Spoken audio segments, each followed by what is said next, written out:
ਜਾਗੋ ਪਾਰਟੀ ਨੇ ਸਿੱਖ ਮਾਮਲਿਆਂ ਦੇ ਉੱਤੇ ਸ਼੍ਰੋਮਣੀ ਗੁਰਦੁਆਰਾ ਪ੍ਰਬੰਧਕ ਕਮੇਟੀ ਅਤੇ ਦਿੱਲੀ ਸਿੱਖ ਗੁਰਦੁਆਰਾ ਪ੍ਰਬੰਧਕ ਕਮੇਟੀ ਦੇ ਪ੍ਰਬੰਧ ਦੇ ਵਿੱਚ ਊਣਤਾਈਆਂ ਦਾ ਹਵਾਲਾ ਦਿੰਦੇ ਹੋਏ ਮੌਜੂਦਾ ਪ੍ਰਬੰਧਕੀ ਢਾਂਚੇ ਦੇ ਥੱਲੇ ਡਿੱਗਣ ਦਾ ਦਾਅਵਾ ਕੀਤਾ ਹੈ। ਇਸ ਮੌਕੇ ਦੇ ਉੱਤੇ ਮਨਜੀਤ ਸਿੰਘ ਜੀਕੇ ਨੇ ਪਾਰਟੀ ਦਫ਼ਤਰ ਦੇ ਵਿੱਚ ਮੀਡੀਆ ਦੇ ਨਾਲ ਗੱਲਬਾਤ ਕੀਤੀ ਹੈ।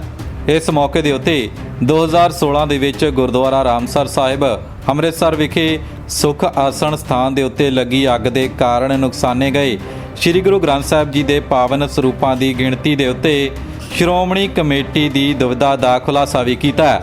ਇਸ ਦੇ ਨਾਲ ਹੀ ਅੱਜ ਗੁਰਦੁਆਰਾ ਸ੍ਰੀ ਬੰਗਲਾ ਸਾਹਿਬ ਵਿਖੇ ਦਸਮ ਗ੍ਰੰਥ ਦੀ ਕਥਾ ਦੇ ਉੱਤੇ ਹੋਏ ਵਿਵਾਦ ਦੇ ਕਾਰਨ ਸੰਗਤਾਂ ਦੇ ਵਿੱਚ ਹੋਏ ਆਪਸੀ ਟਕਰਾਅ ਨੂੰ ਵੀ ਦਿੱਲੀ ਕਮੇਟੀ ਦੇ ਪ੍ਰਬੰਧ ਦੇ ਲੱਚਰ ਹੋਣ ਦੇ ਤੌਰ ਦੇ ਉੱਤੇ ਪਰਿਭਾਸ਼ਿਤ ਕੀਤਾ ਹੈ।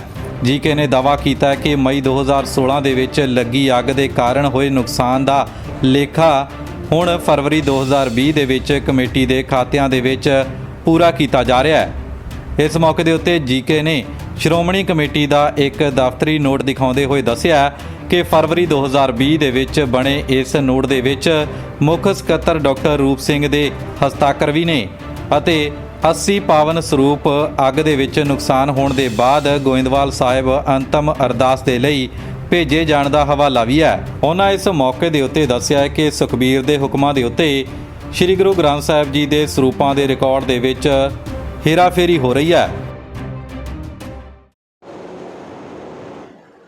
ਵਾਹਿਗੁਰੂ ਜੀ ਕਾ ਖਾਲਸਾ ਵਾਹਿਗੁਰੂ ਜੀ ਕੀ ਫਤਿਹ।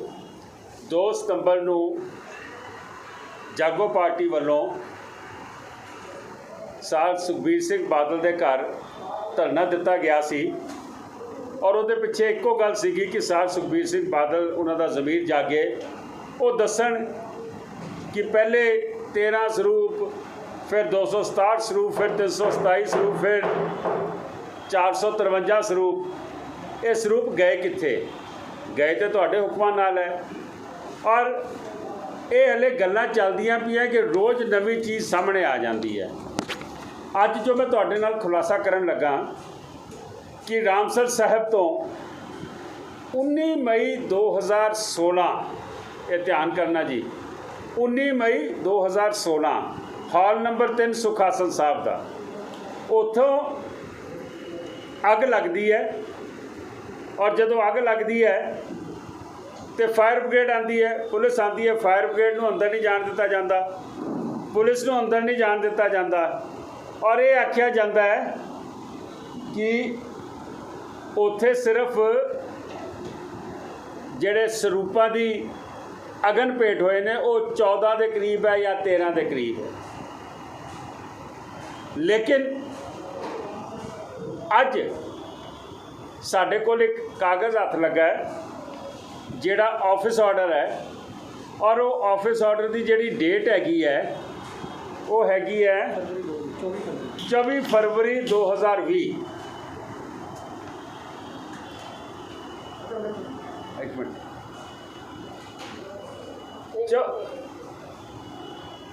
ਇਹਦੀ ਡੇਟ ਹੈ 24 ਫਰਵਰੀ 2020 ਔਰ ਇਸ ਆਰਡਰ ਦੇ ਵਿੱਚ ਆਖਿਆ ਜਾਂਦਾ ਹੈ ਕਿ ਤਕਰੀਬਨ 80 ਸਰੂਪ ਜਿਹੜੇ ਨੇ 80 ਸਰੂਪ ਅਗਨ ਭੇਟ ਹੋ ਗਏ, ਨੁਕਸਾਨੇ ਗਏ, ਪਾਣੀ ਪੈ ਗਿਆ।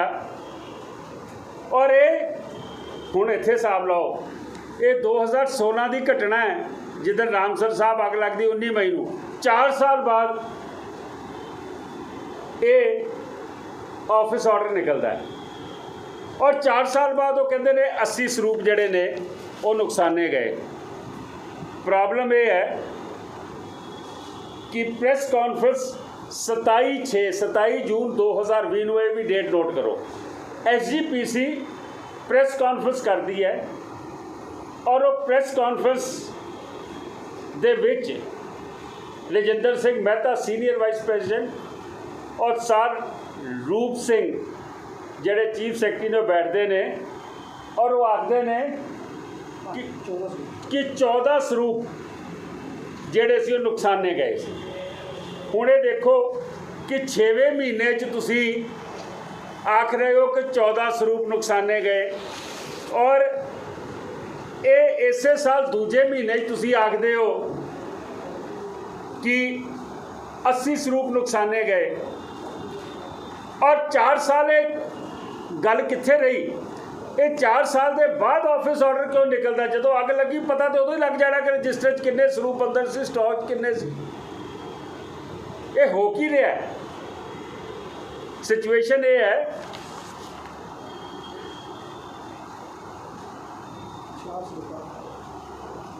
ये अकाल तख्त साहब ने जिहड़ी कमेटी बनाई उस कमेटी नूं आखदे ने कि सिर्फ 5 ਸਰੂਪ नुकसाने गए। हुण देखो इक्को इशू दे जिहड़ी अग लगी सीगी 19 मई 2016 नूं, किते 80 कह रहे हो फरवरी च, जून च आके तुसीं 14 कह रहे हो और अकाल तख्त की कमेटी नूं 5 कह रहे हो। पता ही नहीं लग रहा ये की हो रहा है। और दूजी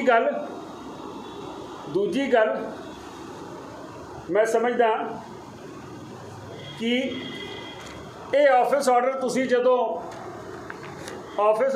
तुसी बना रहे हो उस वेले भी नहीं तुहानूं पता 4 साल बाद की होया, 4 साल पहले की होया।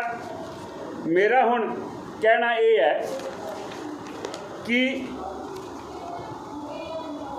पहली गल ऑफिस ऑर्डर जिहड़ा तुसी ये 80 ਸਰੂਪ कटदे हो, Kawaljeet Singh office order prepare करता जिहदे उत्ते सारा ये इल्ज़ाम ला रहे हैं ये सारा कुछ उन्हें कीता है, ये करता है। गोइंदवाल साहब जिथे ਸਰੂਪਾਂ का संस्कार होंदा उत्थे एंट्री कोई नहीं, उन्हें भेजे ने उत्थे। और रूप सिंह चीफ सैकटरी साहब और मेहता साहब सीनियर वाइस प्रेजिडेंट साहब, ये किहदे हुक्मां नाल ये सारियां ऊणताइयां सामने आ रही ने कि उत्थे 80 ਸਰੂਪ खत्म होए सीगे, कि उत्थे 14 ਸਰੂਪ सी, कि उत्थे 5 ਸਰੂਪ सी। ਇਹਦਾ मतलब है कि चाबी किसी के होर दे हत्थ है। चाबी उत्थे ही है जिन्हां दे घर असीं जाके अरदास करके आए हैं कि मेहरबानी करके दसो सानू कि कित्थे 13 ਸਰੂਪਾਂ तो चलते चलते 450 तो उत्ते लंघ गए। अज ये नवां साडे कोल ऑर्डर आ गया इन्हां दा कि 16 च अगर भेट होंदे ने 2020 तुसी ऑफिस ऑर्डर बनाते पे हो और वो भी ठीक नहीं बना रहे। मैं समझदा कि बहुत बड़ा कपड़ा है, ये टोटल फेलियर है SGPC का निज़ाम का। गुरु महाराज के ਸਰੂਪ जे तुसी नहीं साਂਭ सकते तो होर तुसी की साਂਭोगे? इस तो इलावा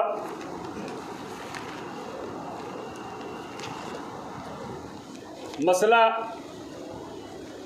कल जड़ा बीत गया, उतों अफगानिस्तान तो संगत आईयां और ਸਰੂਪ आए और वो ਸਰੂਪ रिसीव करने वास्ते सरदार सरसा जी और उन्होंने नाल होर शख्सियतां दिल्ली दियां गईयां। मैं वीडियो देख रहा सी कि जदों सिंह ਸਰੂਪ लैके आ रहे सी उन्होंने रोक दिता गया, रुक जाओ। जदों महाराज की सवारी आ रही हुंदी है, अगे कोई एमरजेंसी होवे ते गल वखरी है, लेकिन इसलिए रोक दिता गया कि फोटो खिंचानी है और अपनी फोटो खिंचाने वास्ते तुसी खड़े हो जाते हो। फिर गुरुद्वारा कमेटी की पालकी साहब बाहर आई है तो किन्ने 9 ਸਰੂਪ सीगे, 8 ਸਰੂਪ ते चवर साहब एक, ये अवज्ञा है। फिर तुसी ਸਰੂਪ जदों रोक देंदे हो, मत्था नहीं टेकते कि रोको पहले मीडिया नूं या किसी नूं सोशल मीडिया ते फोटो जान दो, फिर तुसी अपने आप तुसी ਸਰੂਪਾਂ की सेवा करन च लग जाते हो। ਉਹਦੇ ਵਿੱਚ नज़र आ रही कि जुराबा पा के तुसी आंदे पे हो। मैं समझदा वां कि गुरु का सत्कार, मर्यादा, इतिहास, बाणी बारे तुहाडी नॉलेज और अज गुरु का सत्कार तुहाडे हत्थों देख लिया। अगे की कुछ तुसी कह चुके हो, कर चुके हो, इतिहास बदल चुके हो, उहदियां गल्लां तुसी छड्डदे हो। मैं समझदा समा सी कि जदों दसम पिता बैठे हुंदे सी ना ते प्रशादी हाथी चवर करदा सी गुरु दे उत्ते, ये साडी मर्यादा है। लेकिन तुसी आप ही मर्यादा की धज्जियां उड़ा रहे हो। कल असी किसी होर नूं की कवांगे? एक विवाद अज सवेरे बंगला साहब देखा, सवेरे नारेबाजी हुई संगत दे विच और होई दसम ग्रंथ दे ਜਿਹੜੀ ਕਥਾ ਉੱਥੇ ਚੱਲਦੀ ਪਈ ਹੈ। ਮੇਰਾ ਸਿਰਫ ਇੱਕੋ ਕਹਿਣਾ ਹੈ ਕਿ ਇਹ ਪ੍ਰਬੰਧਕੀ ਢਿੱਲ ਮੱਠ ਹੈ, ਇਹ ਪ੍ਰਬੰਧਕੀ ਨਾਕਾਮੀ ਹੈ। ਅਸੀਂ ਵੀ ਕਥਾ ਕਰਾਈ ਸੀ, ਸਾਡੇ ਵੇਲੇ ਵੀ ਹੋਈ ਸੀ ਦਸਮ ਗ੍ਰੰਥ ਸਾਹਿਬ ਦੀ ਕਥਾ, ਲੇਕਿਨ ਕਿਸੇ ਨੇ ਇੱਦਾਂ ਨਹੀਂ ਕੀਤਾ ਸੀਗਾ ਕਿ ਗੁਰੂ ਮਹਾਰਾਜ ਦਾ ਅੰਦਰੋਂ ਕੀਰਤਨ ਚੱਲ ਰਿਹਾ ਹੋਵੇ, ਕਥਾ ਚੱਲ ਰਹੀ ਹੋਵੇ, ਵਾਕ ਹੋ ਰਿਹਾ ਹੋਵੇ ਤੇ ਬਾਹਰ ਉੱਥੇ ਆਪਸ 'ਚ ਖਾਨੇ ਜੰਗੀ ਹੋ ਰਹੀ ਹੋਵੇ। ਇਹ ਵਿਵਾਦ ਤੁਹਾਡੇ ਦਫ਼ਤਰ 'ਚ ਕਿਉਂ ਨਹੀਂ ਇੱਕ ਦਿਨ ਪਹਿਲੇ ਖਤਮ ਕਰ ਲਿਆ? ਤੁਸੀਂ ਇਹਨਾਂ ਦੀ ਮੀਟਿੰਗ ਕਿਉਂ ਨਹੀਂ ਲਈ? ਤੁਹਾਡੇ 'ਚੋਂ ਕੋਈ ਪ੍ਰਬੰਧਕ ਸਵੇਰੇ ਆਇਆ ਕਿਉਂ ਨਹੀਂ? ਮੈਂ ਦੇਖ ਰਿਹਾ ਕੁਝ ਉੱਥੇ ਘਰਾਂ 'ਚੋਂ ਉੱਠ ਕੇ ਲੇਡੀਜ਼ ਵੀ ਆਈਆਂ ਸਨ, ਕੁਝ ਉੱਥੇ ਬਾਣੇ 'ਚ ਵੀ ਸਿੰਘ ਹੈਗੇ ਸੀ ਔਰ ਆਪੋ 'ਚ ਤਕਰਾਰ ਹੋ ਰਿਹਾ। ਮੈਂ ਸਮਝਦਾ ਵਾਂ ਕਿ ਇਹ ਤਕਰਾਰ ਉਸ ਸਥਾਨ 'ਤੇ ਹੋਣਾ ਗਲਤ ਹੈ। ਉਹਦੀ ਜ਼ਿੰਮੇਵਾਰੀ ਤੁਹਾਡੇ 'ਤੇ ਹੈ ਕਿ ਜੇ ਤੁਸੀਂ ਕਥਾ ਕਰਾ ਰਹੇ ਹੋ, ਤੁਹਾਡੀ ਜ਼ਿੰਮੇਵਾਰੀ ਹੈ ਕਿ ਉਸ ਨੂੰ ਦਫ਼ਤਰ 'ਚ ਬਹਿ ਕੇ ਮੁਕਾਇਆ ਜਾਵੇ, ਜਾਂ ਉੱਥੇ ਤੁਹਾਡਾ ਨਿਜ਼ਾਮ ਹੋਣਾ ਚਾਹੀਦਾ ਕਿ ਇਹੋ ਜਿਹੀ ਗੱਲ ਨਹੀਂ ਹੋਣ ਦੇਣੀ ਚਾਹੀਦੀ ਤੁਹਾਨੂੰ ਉੱਥੇ। ਮੈਂ ਸਮਝਦਾ ਕਿ ਟੋਟਲ ਕਲੈਪਸ ਕਰ ਚੁੱਕੀ ਹੈ SGPC ਵੀ ਔਰ ਦਿੱਲੀ ਕਮੇਟੀ ਵੀ ਪ੍ਰਬੰਧ ਦੇ ਮਾਮਲੇ ਦੇ ਵਿੱਚ। ਇਹ ਪ੍ਰਬੰਧਕੀ ਊਣਤਾਈਆਂ ਨੇ। SGPC ਨੇ ਤਾਂ ਕਮਾਲ ਹੀ ਕਰ ਛੱਡੀ ਹੈ ਕਿ ਐਡੇ ਸਰੂਪ ਚਲੇ ਗਏ ਨੇ, ਪਤਾ ਹੀ ਨਹੀਂ। ਸਰੂਪ ਦਿੱਤੇ ਤਾਂ ਡੇਰਿਆਂ ਨੂੰ ਹੈ ਤੁਸੀਂ। ਇਹ ਬੇਦਬੀ ਜਿੱਥੇ ਹੋਈ ਉਹ ਡੇਰਿਆਂ 'ਚ ਹੋਈ ਹੈ। ਸਰ ਸੁਖਬੀਰ ਸਿੰਘ ਬਾਦਲ ਬੋਲੋ, ਕੀ ਕਸੂਰ ਹੈ ਚੀਫ ਸੈਕਟਰੀ ਦਾ? ਜਾਂ ਤੁਸੀਂ ਮਹਿਤਾ ਸਾਹਿਬ ਨੂੰ ਬਿਠਾ ਦਿਓ ਜਾਂ ਤੁਸੀਂ ਕਲਰਕਾਂ ਨੂੰ ਸਸਪੈਂਡ ਕਰ ਦਿਓ। ਤੁਸੀਂ ਦੱਸੋ ਆਰਡਰ ਕਿਹਨੂੰ ਦਿੱਤਾ ਸੀਗਾ? ਇੱਕ ਸਰੂਪ, ਦੋ ਸਰੂਪ, 5 ਸਰੂਪ ਗਏ, ਹੁਣ ਗੱਲ ਬਣ ਲਈ ਹੈ। ਇਹ 500 ਤੋਂ ਗਿਣਤੀ ਟੱਪ ਚੁੱਕੀ ਹੈ ਹੁਣ ਤਾਂ। ਆਖਰੀ ਗੱਲ, ਜੰਮੂ ਕਸ਼ਮੀਰ ਦੇ ਵਿੱਚ 5 ਜ਼ੁਬਾਨਾਂ ਨੂੰ ਮਾਨਤਾ ਦਿੱਤੀ ਗਈ ਹੈ। ਉਹਦੇ ਵਿੱਚ ਹਿੰਦੀ, ਉਰਦੂ, ਡੋਗਰੀ, ਇੰਗਲਿਸ਼ ਔਰ ਕਸ਼ਮੀਰੀ ਲੈਂਗੁਏਜ ਨੂੰ। ਅਫਸੋਸ ਕਿ ਪੰਜਾਬੀ ਜ਼ੁਬਾਨ ਨੂੰ ਨਹੀਂ ਦਿੱਤੀ ਗਈ। ਮੈਂ ਲੈਟਰ ਲਿਖ ਰਿਹਾ ਹੋਮ ਮਿਨਿਸਟਰ ਸਾਹਿਬ ਨੂੰ ਕਿ ਪੰਜਾਬੀ ਧਾਰਾ 370 ਹਟਣ ਤੋਂ ਪਹਿਲੇ ਸੀਗੀ, ਲੇਕਿਨ ਅੱਜ ਉਸ ਨੂੰ ਤੁਸੀਂ ਹਟਾ ਦਿੱਤਾ ਹੈ। ਪਰ ਅੱਜ ਅਗਰ ਜੰਮੂ ਕਸ਼ਮੀਰ ਹਿੰਦੁਸਤਾਨ ਦੇ ਕੋਲ ਹੈ ਤੇ ਉਹ ਪੰਜਾਬੀ ਬੋਲਣ ਵਾਲਿਆਂ ਕਰਕੇ ਹੈ ਕਿ ਉਹਨਾਂ ਨੇ ਉੱਥੋਂ ਦੀ ਭੱਜੇ ਨਹੀਂ। ਮੈਂ ਸਮਝਦਾ ਜੰਮੂ ਕਸ਼ਮੀਰ ਦੇ ਵਿੱਚ ਪੰਜਾਬੀ ਨੂੰ ਵੀ ਸਟੇਟਸ ਦੇਣਾ ਚਾਹੀਦਾ, ਜਿਹੜੀਆਂ ਤੁਸੀਂ 5 ਜ਼ੁਬਾਨਾਂ ਹੋਰ ਨੂੰ ਦਿੱਤੀਆਂ। ਦੂਜੀ ਗੱਲ, ਜੰਮੂ ਕਸ਼ਮੀਰ ਮਹਾਰਾਜਾ ਰਣਜੀਤ ਸਿੰਘ ਦੇ ਰਾਜ ਦਾ ਹਿੱਸਾ ਹੈ। ਇਹ ਸਿੱਖ ਰਾਜ ਦਾ, ਪੰਜਾਬ ਰਾਜ ਦਾ ਹਿੱਸਾ ਹੈ, ਤੇ ਇੱਥੇ ਪੰਜਾਬੀ ਕਿਉਂ ਨਾ ਹੋਵੇ? ਮੈਂ ਸਮਝਦਾ ਕਿ ਇਸ ਤੇ ਗਵਰਨਮੈਂਟ ਆਫ ਇੰਡੀਆ ਨੂੰ ਫੈਸਲਾ ਪੰਜਾਬੀ ਦੇ ਹੱਕ 'ਚ ਲੈਣਾ ਚਾਹੀਦਾ। ਬਹੁਤ ਵੱਡਾ ਰੋਸ ਜੰਮੂ ਕਸ਼ਮੀਰ 'ਚ ਹੈਗਾ, ਉੱਥੋਂ ਦੀ ਸੰਗਤ 'ਚ ਹੈਗਾ। ਮੇਰੀ ਸਾਰ ਸੁਦਰਸ਼ਨ ਸਿੰਘ ਵਜ਼ੀਰ ਨਾਲ ਗੱਲ ਹੋਈ ਸੀ, ਉਹਨਾਂ ਨੇ ਮੈਨੂੰ ਸਾਰਾ ਐਕਸਪਲੇਨ ਕੀਤਾ। ਔਰ ਅਗਰ ਉਹ ਚਾਹਣਗੇ ਇਹਦੇ ਵਾਸਤੇ ਅਗਰ ਲੀਗਲ ਕੰਮ ਕਰਨਾ ਹੋਵੇ ਜਾਂ ਸੜਕਾਂ 'ਤੇ ਉਤਰਨਾ ਹੋਵੇ, ਅਸੀਂ ਉਹਨਾਂ ਦਾ ਸਾਥ ਦੇਣ ਨੂੰ ਤਿਆਰ ਹਾਂ। ਅਸੀਂ ਇਹ ਲੜਾਈ ਲੜਨ ਨੂੰ ਤਿਆਰ ਹਾਂ, ਕਿਉਂਕਿ ਦਿੱਲੀ ਦੇ ਵਿੱਚ ਪੰਜਾਬੀ ਨੂੰ ਸੈਕੰਡ ਲੈਂਗੁਏਜ ਸਟੇਟਸ ਸਾਡੀ ਇੰਟਰਨੈਸ਼ਨਲ ਕੌਂਸਲ ਆਫ ਪੰਜਾਬੀ ਹੁੰਦੀ ਸੀ। ਸਰ ਦਲਵਿੰਦਰ ਸਿੰਘ ਉਹਦੇ ਪ੍ਰਧਾਨ ਰਹੇ ਸੀਗੇ, ਅਯੂਰ ਵਾਲੇ, ਔਰ ਉਹ ਅਸੀਂ ਲੜ ਕੇ ਇਸ ਨੂੰ ਦਵਾਇਆ ਸੀਗਾ। ਸਰ ਪੁਸ਼ਪਿੰਦਰ ਸਿੰਘ ਹੁੰਦੇ ਸੀਗੇ, ਹੋਰ ਬੜੀਆਂ ਸ਼ਖਸੀਅਤਾਂ ਸਾਡੇ ਨਾਲ ਸੀ, ਬਲਬੀਰ ਸਿੰਘ ਕੋਹਲੀ, ਨਵੀਨਪਾਲ ਸਿੰਘ ਭੰਡਾਰੀ। ਮੈਂ ਸਮਝਦਾ ਮੈਂ ਨਾਮ ਲੈਂਦੇ ਚਲੇ ਜਾਵਾਂ, ਬਹੁਤ ਲੋਕ ਸਾਡੇ ਨਾਲ ਜੁੜੇ ਸੀ। ਔਰ 1964 ਦੇ ਵਿੱਚ ਪਹਿਲੀ ਦਫਾ ਜਥੇਦਾਰ ਸੰਤੋਖ ਸਿੰਘ ਮੇਰੇ ਪਿਤਾ ਔਰ ਵਿਜੇ ਕੁਮਾਰ ਮਲਹੋਤਰਾ ਨੇ ਚਿੱਠੀ ਲਿਖੀ ਸੀ ਕਿ ਦਿੱਲੀ 'ਚ ਪੰਜਾਬੀ ਸੈਕੰਡ ਲੈਂਗੁਏਜ ਹੋਣੀ ਚਾਹੀਦੀ ਹੈ। 2003 ਦੇ ਵਿੱਚ ਕਿੰਨੇ ਦਸ਼ਕਾਂ ਬਾਅਦ ਅਸੀਂ ਕਾਮਯਾਬ ਹੋਏ ਸੀ, ਜਦੋਂ ਸੈਂਟਰ ਦੇ ਵਿੱਚ ਵਾਜਪਾਈ ਜੀ ਦੀ ਸਰਕਾਰ ਸੀ ਔਰ ਸਟੇਟ ਦੇ ਵਿੱਚ ਸ਼ੀਲਾ ਦੀਕਸ਼ਿਤ ਦੀ ਸਰਕਾਰ ਸੀ, ਪੰਜਾਬੀ ਨੂੰ ਸੈਕੰਡ ਲੈਂਗੁਏਜ ਸਟੇਟਸ ਮਿਲਿਆ। ਜੰਮੂ ਕਸ਼ਮੀਰ 'ਚ ਮਿਲਣਾ ਚਾਹੀਦਾ, ਸਿੱਖ ਰਾਜ ਦਾ ਹਿੱਸਾ ਸੀ Jammu Kashmir. Thank you. Any question? Delhi ਤੋਂ ਕਰਨਜੀਤ ਕਾਲੋਂ ਦੀ ਰਿਪੋਰਟ, STV ਪੰਜਾਬ।